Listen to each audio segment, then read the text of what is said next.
hermanos, así iniciamos este día tan hermoso que Dios nos ha regalado. Y vamos a hablar en este día, como nos toca, ¿verdad? Según Efesios 4, en el capítulo 4, del 1 al 6, me salió los ibaeños, ¿verdad? Que nos habla de andar con humildad. Andar con humildad. Vamos así, hermanos, a leer en nuestra Biblia, ya que el tiempo apremia. Efesios capítulo 4, del 1 al 6. Dice el apóstol Pablo: yo pues, preso en el Señor, os ruego que andéis como es digno de la vocación con que fuisteis llamado, con toda humildad y mansedumbre, soportando con paciencia a los unos a los otros en amor, solícito en guardar la unidad del Espíritu en el vínculo de la paz. Un cuerpo y un espíritu, como fuisteis también llamado en una misma esperanza de vuestra vocación. Un Señor, una fe, un bautismo. Un Dios y Padre de todos, el cual es sobre todos y por todos y en todos. Amén. Vamos a orar para que sea el Señor, ¿verdad?, obrando de una manera especial, dando palabra en esta mañana. Amante Dios, te damos gracias, Señor, por tu amor y tu misericordia, por tu bondad, por tu palabra, Padre eterno, Señor, que han sido leídas. Señor, pasa carbón encendido sobre mis labios, Padre amado, y que sean tus palabras, Señor, aquello que me has dado, Señor, compartirlo, Padre amado, con mis hermanos y con todas aquellas personas que escuchan y pueden escuchar el mensaje, Señor, a través de, Señor, de los diferentes dispositivos, Padre eterno. Señor, bendice, Padre amado, y ayúdanos, Señor, en el nombre poderoso de Jesús. Amén. Quiero compartir una historia que leí, que encontré, de un anciano y su nieto, que habla sobre lo que vamos a tratar en esta hermosa mañana, sobre lo que es la humildad. Dice: un anciano vivía en un pequeño pueblo con su nieto. Un día el nieto se quejó al anciano sobre la forma en que algunos vecinos los trataban. Abuelo, ¿por qué algunos vecinos son tan desagradables con nosotros? ¿Por qué no nos tratan con respeto?, dijo el niño. El anciano sonrió y dijo: ven conmigo, hijo. Y lo llevó el nieto a un estanque de agua y le pidió que se acercara al borde. Y le dijo: mira tu reflejo en el agua, dijo el anciano. El nieto se acercó y miró su reflejo en el agua. De repente el anciano le salpicó el agua en la cara. El nieto se sorprendió y se alejó. Y le dijo: ¿por qué hiciste eso? El abuelo, preguntó el nieto. El anciano sonrió y dijo: quiero que veas algo ahora. Mira de nuevo tu reflejo en el agua. El nieto se acercó de nuevo en el agua. Se acercó y al estanque y miró su reflejo y miró que la superficie del agua estaba agitada y su reflejo estaba distorsionado. El abuelo le responde: ¿ves?, dijo el anciano, cuando agitamos el agua nuestro reflejo se distorsiona. De la misma manera, cuando agitamos nuestras emociones y reacciones hacia los demás, nuestra percepción de ello se distorsiona. Podemos verlo como desagradable o irrespetuoso, ¿verdad? Pero, ¿y si en ello también están agitadas y confundidos? El nieto pensó un momento y luego preguntó: ¿qué podemos hacer para calmar el agua, abuelo? El anciano sonrió y dijo: podemos practicar la empatía y la comprensión. Podemos tratar a los demás con amabilidad y respeto, incluso cuando no nos traten de la misma manera. Al hacerlo podemos ayudar a calmar el agua, a ver a los demás de una manera más clara.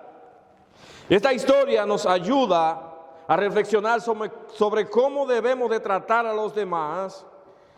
Nosotros debemos de estar enfocados, ¿verdad?, en nuestras propias emociones y nuestras propias reacciones.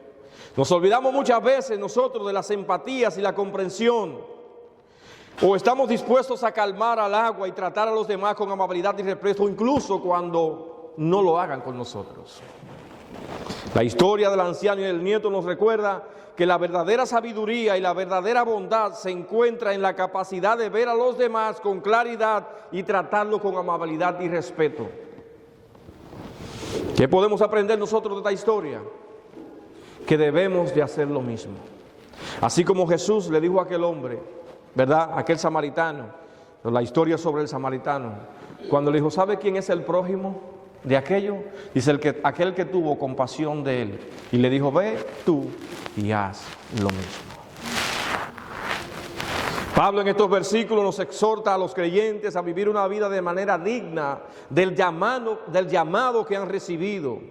El énfasis principal de estos pasajes es un llamado a la unidad que debe prevalecer entre los creyentes, arraigada en la obra del Espíritu Santo y en la naturaleza misma de Dios.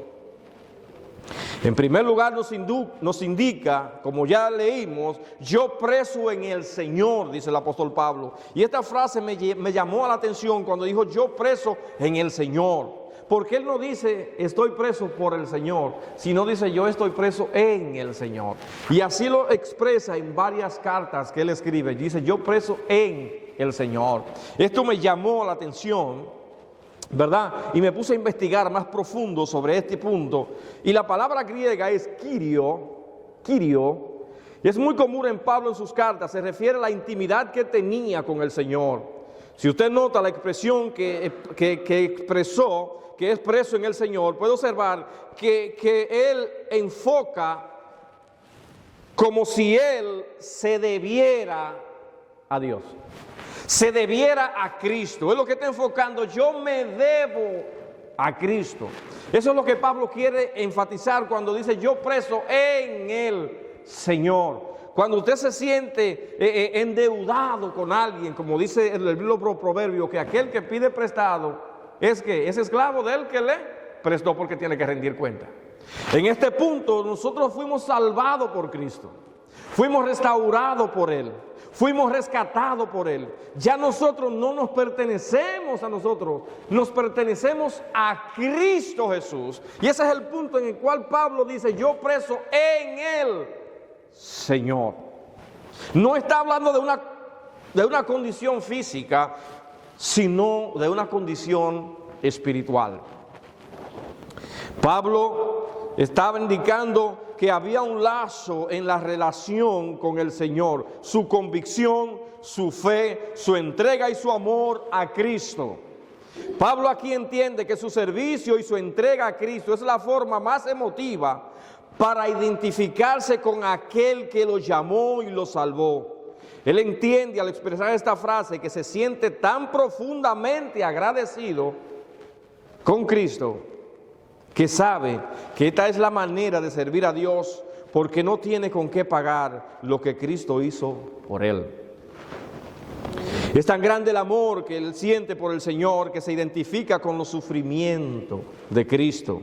Según lo expresa en Filipenses 3:10, esto dice, esto demuestra, mis hermanos, que cuando una persona ama de verdad a otra, se entrega y hace lo que sea necesario para agradar a esa persona, estar a su lado, como lo dice el apóstol Pablo en Filipenses 3:10. Una manera de ser semejante a Él, aún en los sufrimientos. Una entrega total. De manera, mis hermanos, que Pablo no apela a su autoridad apostólica, sino a su condición de prisionero de Cristo. Él no está alegando aquí o está dando una exhortación como alguien que se cree grande, sino como aquel prisionero de Cristo. De manera que esto le da peso a su ruego, mostrando así que su consejo viene de una profunda convicción y sacrificio, dando a entender que su prisión no es un accidente, sino que es parte del plan divino. Esta parte donde dice, los ruego, no es una orden que el apóstol da aquí, sino es una súplica. Os ruego, indicando la importancia y la necesidad de esta exhortación.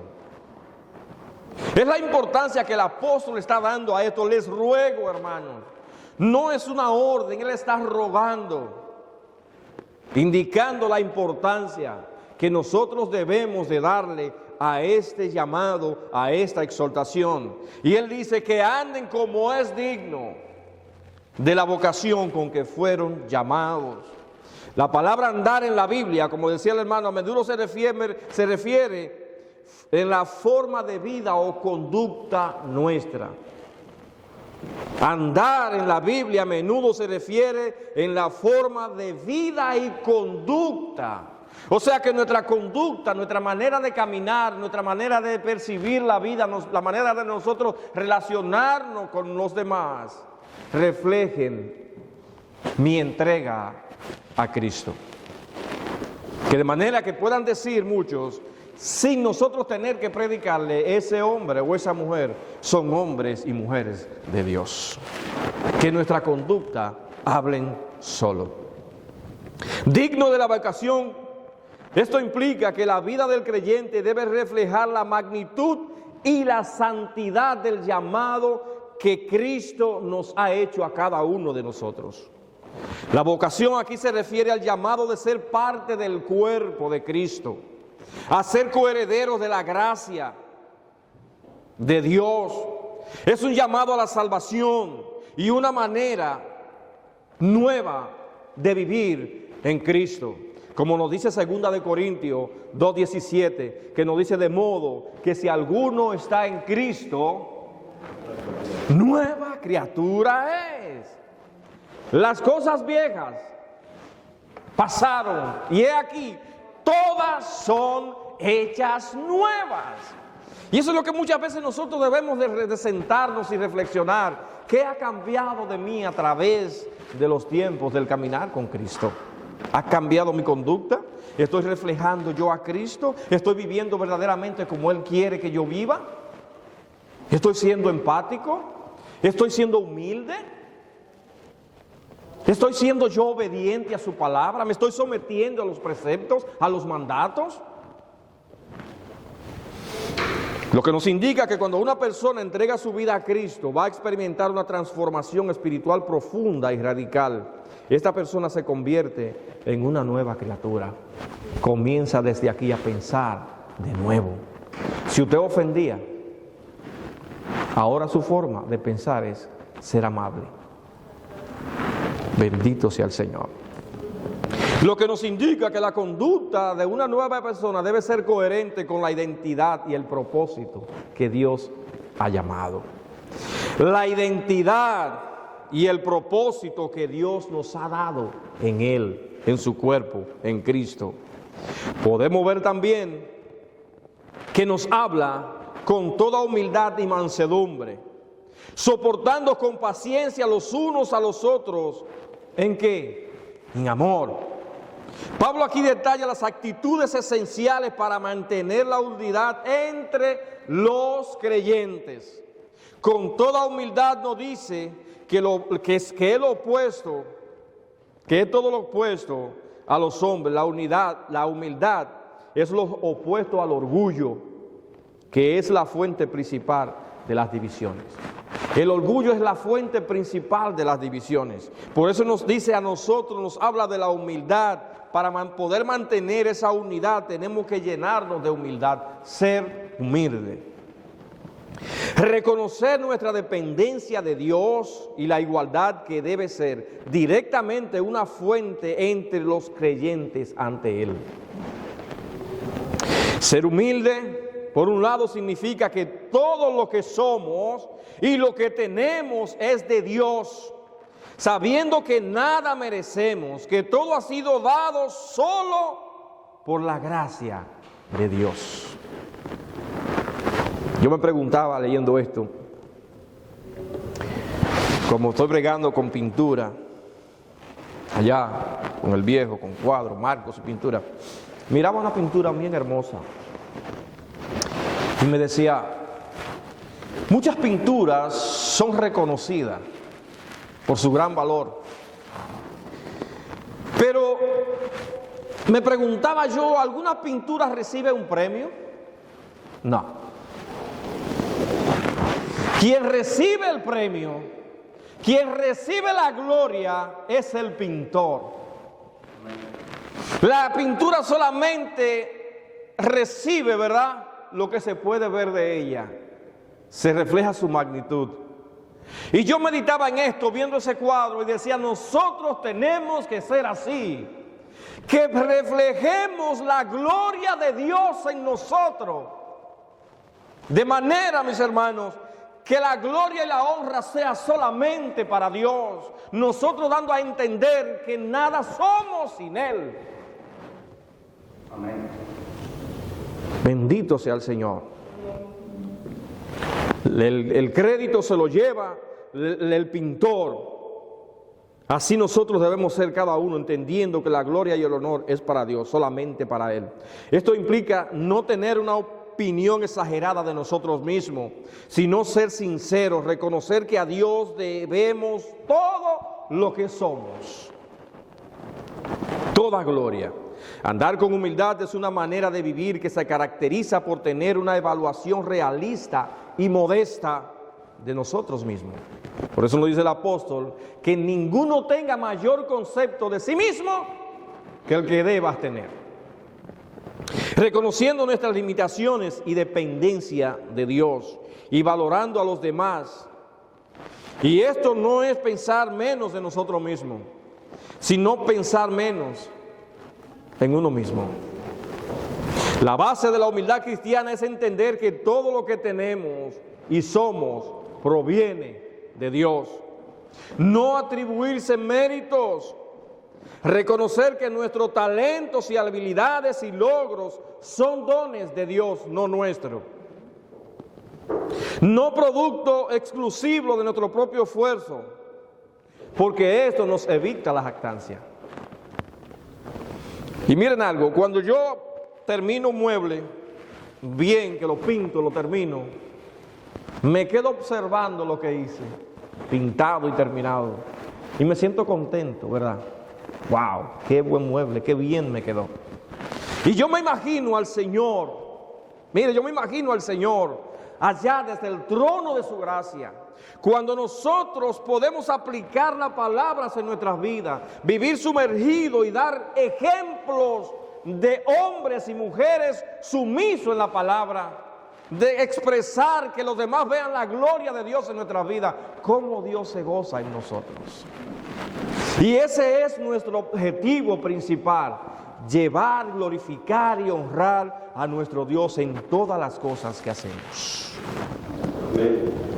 Me gusta una frase que usa Paul Washer, ¿verdad? ¿Lo dije bien? Que dice, si ves algo bueno en mí, no soy yo, es Cristo. Si tú ves algo bueno en mí, no soy yo, porque es que el hombre no tiene nada bueno. Es Cristo obrando en su vida, obrando a través de Él. No somos nosotros. Por eso nosotros tenemos que morir a nuestro yo y decirle, Señor, decirle como Juan el Bautista, yo debo menguar para que tú crezcas en nuestras vidas. Bendito sea el Señor. Esto nos ayuda a tener más confianza y dependencia de Dios. Nos ayuda a tener más sabiduría para no confiar en nuestras propias capacidades o recursos. Es saber que sin Él nada podemos hacer, como lo expresó nuestros maestros en San Juan. Sin mí nada pueden hacer. Y lo dijo muy claro. Sin mí nada. Entonces, ¿qué nosotros debemos de hacer? Buscar cada día más esa entrega a nuestro Cristo. Morir más a nosotros. Bendito sea el Señor. Esto también implica tener una perspectiva equilibrada sobre quiénes somos, sin inflar nuestro ego, que es tan fácil de inflarlo, de mirar sobre los hombros a los demás, de creerse mejor que el otro. Eso es terrible. Eso está cambiando, eso está acabando con la iglesia, acabando con el ser humano. También nos evita que el orgullo y la arrogancia, al creernos mayor o superior a los demás, ni actuar como si estuviéramos la razón todo el tiempo.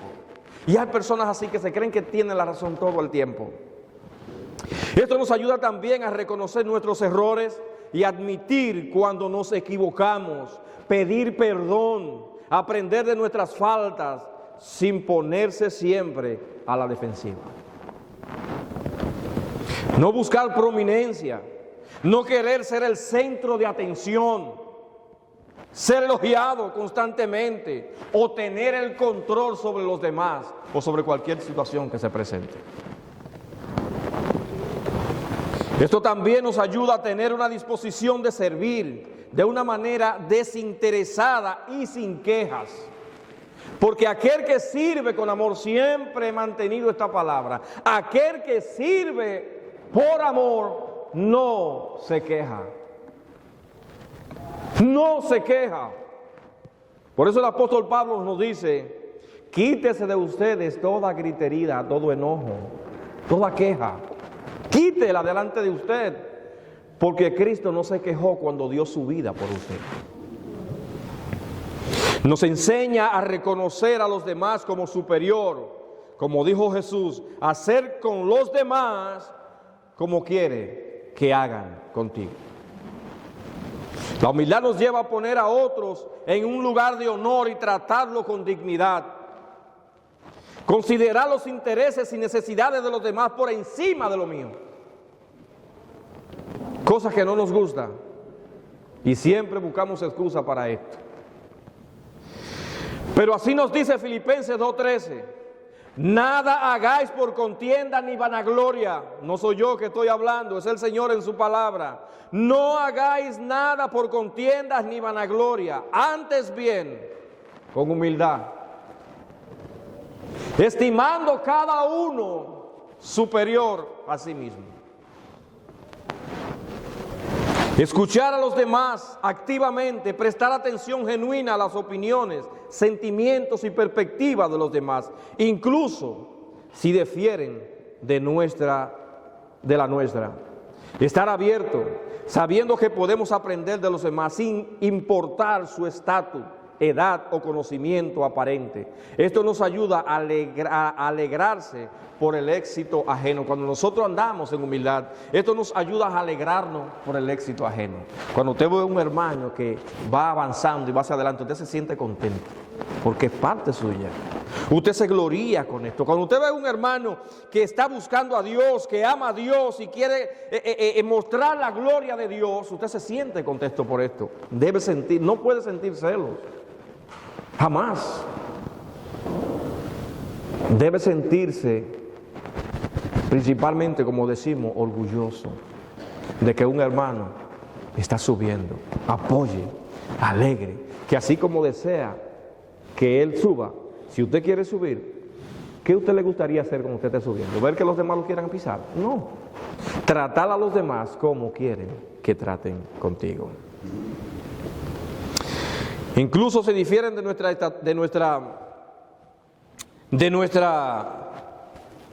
la nuestra, incluso cuando difieren de la nuestra. Estar abiertos sabiendo que podemos aprender de los demás. A veces de los errores de los demás nosotros podemos aprender.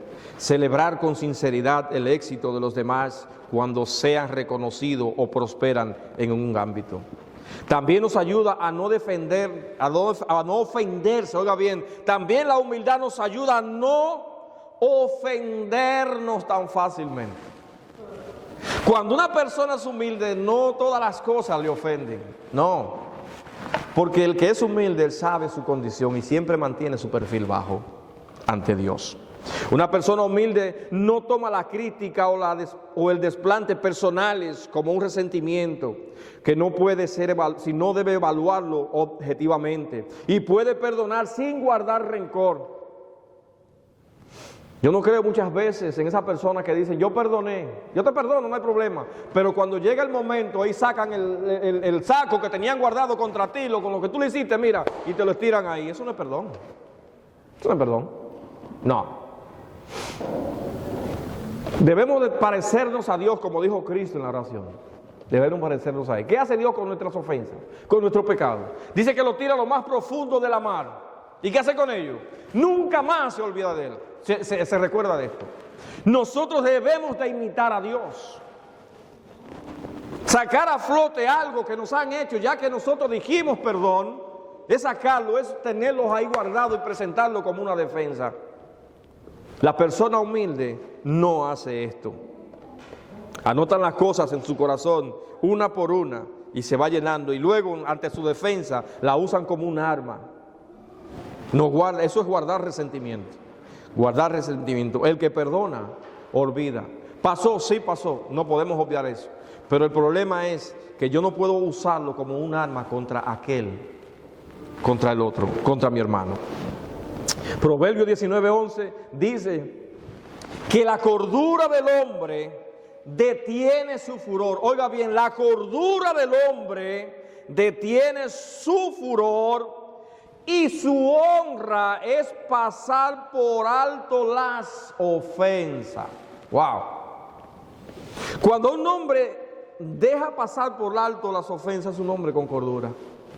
Un hombre que sabe calcular, un hombre que tiene un dominio propio.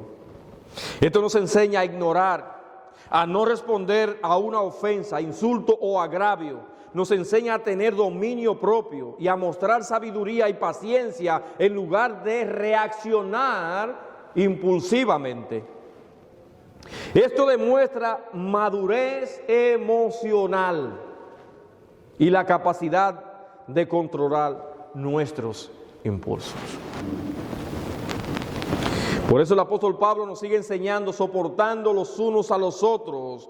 Pablo reconoce, oiga bien, Pablo sabe, Pablo entendía a través del Espíritu que entre nosotros, entre la iglesia, habría fricciones, había diferencia y se iban a presentar situaciones entre los creyentes. Él sabía esto. Saber que siempre, él sabía que siempre iba a haber personas que no se soportan una al otro. Y estando aquí entre la iglesia, que no se soportan. Yo no soporto al hermano o a la hermana. No me cae bien, no me agrada. Óyeme, cuando yo la veo, yo siento como que... Nosotros debemos de entender que todos somos diferentes. Diferente característica, diferente carácter. Pero nosotros lo que debemos es, como Él nos dice, soportando los unos a los otros. No es fácil soportarse los unos a los otros. Pero Él nos habla aquí de que se soporten los unos a los otros, ¿verdad? No es fácil. Pero en Cristo todos lo podemos. Todos lo podemos. Ahí es donde entra nuestro corazón. Cuando nosotros sentimos todo este tipo de cosas, este ego, estas convicciones que hay dentro, estos sentimientos, estos impulsos que muchas veces yo no tolero, no soporto, no aguanto a fulano, desde que yo lo veo yo siento que me irrita cualquier comentario, no lo acepto. Ahí donde entra mi corazón de poder examinarlo, ir a la presencia del Señor, ser sencillo y humilde, ir a la presencia del Señor, identificar estas cosas. Eso es. Nosotros tenemos que identificar qué es lo que genera ese sentimiento dentro de nosotros y ponerlo a los pies de Cristo. Decirle, Señor, yo no soporto a fulano o fulana, no la tolero, no la paso, porque es lógico, es normal entre nosotros los seres humanos. Pero cuando nosotros vamos a la cruz de Cristo y somos sinceros con Él, porque teniendo un hermano o una hermana atravesado aquí, esas oraciones realmente se quedan deambulando, mis hermanos, porque hay algo que Jesús dijo en la oración: si no perdona, si no ama a tu hermano, el Padre Celestial, lamentablemente, ¿qué puede hacer? Esa actitud, ese carácter debemos de llevarlo a los pies de la cruz de Cristo y pedir perdón ante Él y decirle: Señor, yo tengo esto, siento esto, ayúdame, Espíritu Santo de Dios, porque el Espíritu Santo conoce lo que hay dentro en nuestras vidas. ¿Qué tú quieres? ¿Que saquen a esa persona de la iglesia? ¿Que se vaya al mundo? que Dios la elimine, que Dios se la lleve. Yo creo que ese no es el enfoque que el apóstol Pablo, por eso decía en amor, soportándonos en amor. Cuando nosotros comenzamos a identificar estas cosas, el por qué yo no soporto fulana, fulano, perencejo, sutanejo, mengano, comenzar a llevársela a los pies de la cruz de Cristo y decirle que yo quiero, ese sentimiento no viene de parte de Dios. Ese sentimiento viene de dos fuentes: de mi propio yo, de mi propia humanidad, de mi propio pecado, o viene impulsado por Satanás, algo satánico. Entonces su identificación en esta, debo yo que ir a Cristo y a través de su Santo Espíritu y decirle: Señor, identifícame esto. ¿Qué usted quiere hacer con eso? ¿Se quiere conservarlo o quiere que Dios se lo quite? Eso demuestra dos cosas. Cuando una persona dice esto o mantiene esto, denotan dos cosas o varias cosas. O no es un cristiano verdadero. Es lamentable decirlo. No tiene una relación con Cristo. No ha nacido de nuevo. O le falta una regeneración en su vida. Si usted quiere ser salvo, si usted quiere llegar allá al plano celestial, si usted quiere morar con Cristo, debe de cambiar eso y decirle: Señor, que se lo cambie. Porque ¿sabe qué dice Hebreos 12:14? Hebreos 12:14 dice: seguid la paz con alguno, con todos. ¿Y qué más? Y la santidad. Y con esa situación en su corazón, con rencor, con orgullo, lamentablemente no podrá entrar allá. Porque dice que sin paz y sin santidad nadie verá al Señor. ¿Y a quién va a ver entonces? Son dos señores que hay. Sin paz y sin santidad. Esto lo dice el libro, lo dice Hebreo, el versículo. Sigan la paz, procuren la paz con todos y la santidad, sin la cual nadie verá al Señor. Esas cualidades, una persona con esas cualidades no puede ver al Señor. El apóstol Pablo nos sigue diciendo en este contexto, en amor, nos lo aclara muy bien, que debemos de hacer todo esto en amor, porque el amor es la base y la atmósfera en la que todas las virtudes, oiga bien, el amor es la base donde se asientan todas las virtudes que vienen del cielo: la paz, la humildad, el amor, la mansedumbre, todo don perfecto y toda buena dádiva viene ¿de dónde? De Dios, del Padre Celestial. Entonces, esa es la base, mis hermanos, el amor. Nosotros debemos de cultivar el amor, decirle a esas personas: Señor, ayúdame a amar a fulano, ayúdame a amar a fulana, ayúdame, Señor, a yo sentir eso, ese apego, ese lazo que me une a ella. Señor, ayúdame. Esa es nuestra petición delante de Dios que deben ser, porque como le decía, el amor es la base donde se asienta todo esto. Yo pensaba en esto cuando leía, pensé en esta frase que dijo Jesús: muchos me dirán en aquel día: Señor, Señor, en tu nombre hicimos milagros, echamos fuera demonios, hicimos cuantas cosas. ¿Y sabe que el Señor le respondió? Apartaos de mí, yo no lo conozco. Y yo pensaba en esto, Emmanuel, si Cristo a esta persona, mire, uno de los ministerios más fuertes era este.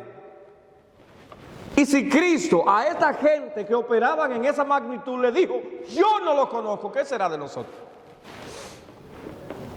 El amor, como nos dice Primera de Corintios, el amor es la base, que todas cosas pasarán menos el amor. El amor es la fuente, es una atmósfera donde se mueve la atmósfera de su Santo Espíritu, donde las virtudes operan en nosotros, es en el amor ágape, el amor fraternal. El amor es el pegamento, oiga bien, el amor es el pegamento que une y capacita para practicar la humildad. El que no tiene amor, tiene orgullo. El que no tiene amor, tiene orgullo. Y el que no tiene amor, tampoco tiene humildad. Van de la mano. El amor es el principio motivador para la unidad. Nos sigue diciendo el apóstol, solícito en guardar la unidad del Espíritu. Y yo decía, wow, solícito. Esto implica esfuerzo y diligencia. Oiga bien, solícito implica esfuerzo y diligencia. Lo que me está diciendo a mí el apóstol en este sentido, en este contexto, es que yo tengo que esforzarme y ser diligente en mantener una vida activa en amor y en unidad junto con mis hermanos. Si yo veo que hay parte de discordia, que puede ser de resentimiento, que puede ser de orgullo, que puede ser de oposición, debo de sacarlo de mi vida y decirle, Señor, lléname de tu Santo Espíritu.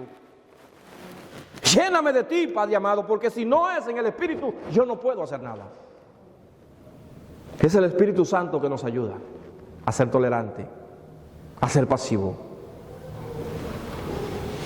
No está indicando que si nosotros vivimos una vida unida, amándonos, cuidándonos unos a otros, siendo sinceros, el Espíritu Santo se moverá en medio nuestro, porque estamos haciendo esfuerzo, porque en nuestras debilidades, en nuestros pecados, no son motivos o causa para nosotros ser sinceros y amarnos los unos a los otros. Entre nosotros, no, debe haber algo más que opere en eso. ¿Sabe qué? El Espíritu Santo. El Espíritu Santo en nuestras vidas debe ser el motor que impulsa a que esta atmósfera, este amor, esta unidad, este vínculo se mueva en medio nuestro. Por eso nosotros que debemos de cada día llenarnos de su Santo Espíritu.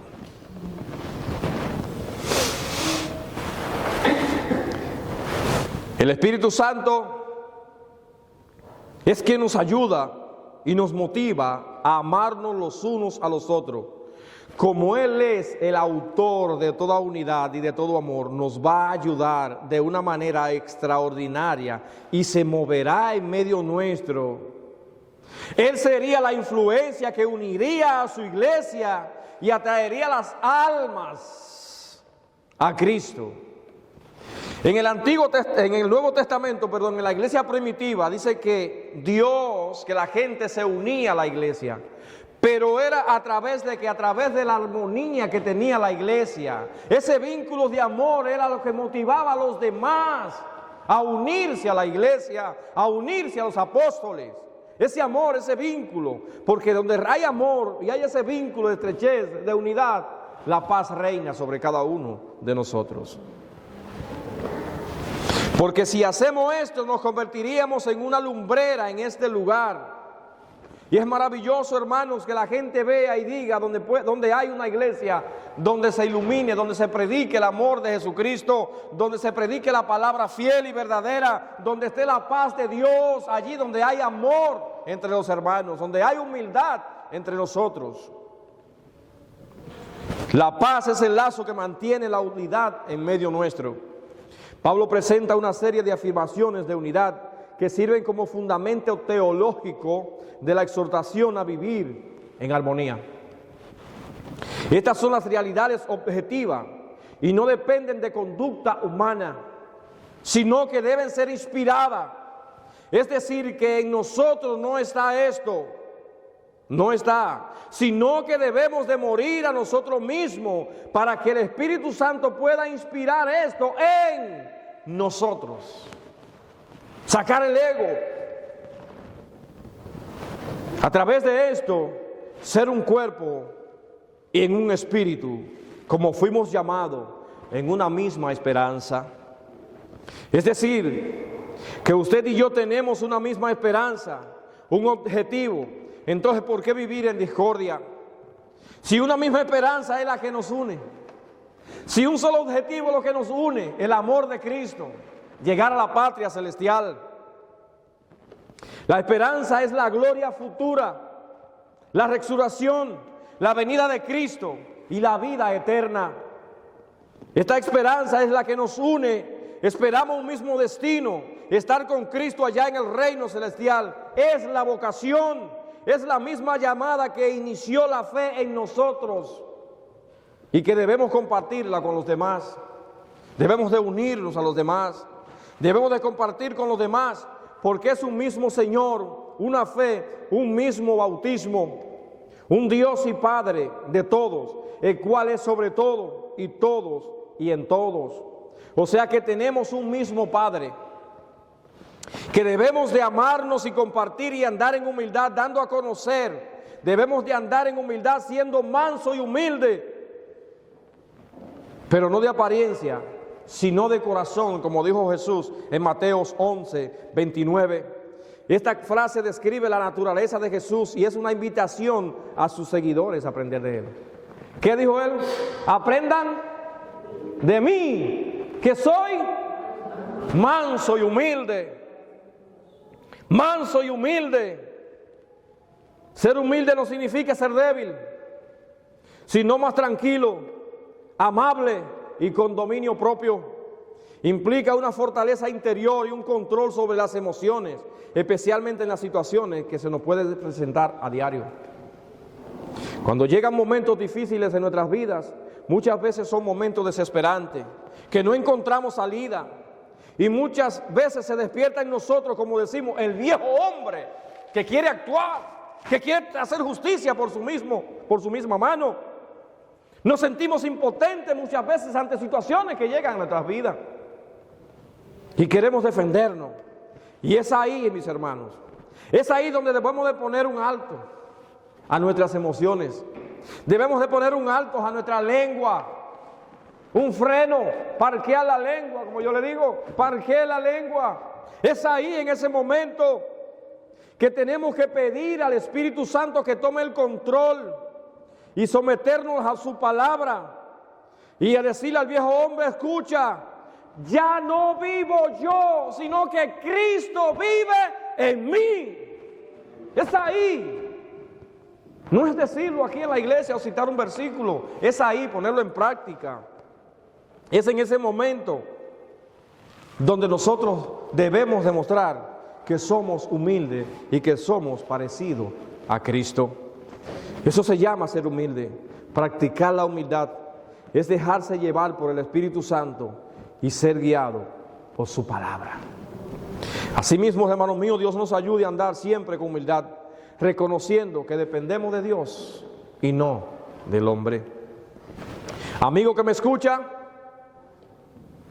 en este momento te invitamos a que dejes entrar a Cristo en tu corazón para que Él transforme tu vida y pueda encontrar regocijo y paz, porque solamente Él es el único que lo ofrece. No más nada, no más nadie, ninguna práctica.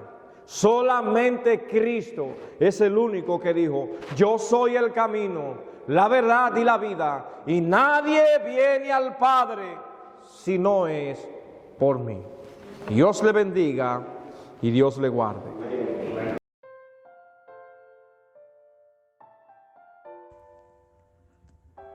Agradecemos su atención. Nos gustaría conocerle y servirle. Para ponerse en contacto con nosotros, lo puede hacer a nuestro número telefónico 978-601-2409 o 978-390-2972 o vía correo electrónico a iglesiabres@gmail.com. Dios le bendiga.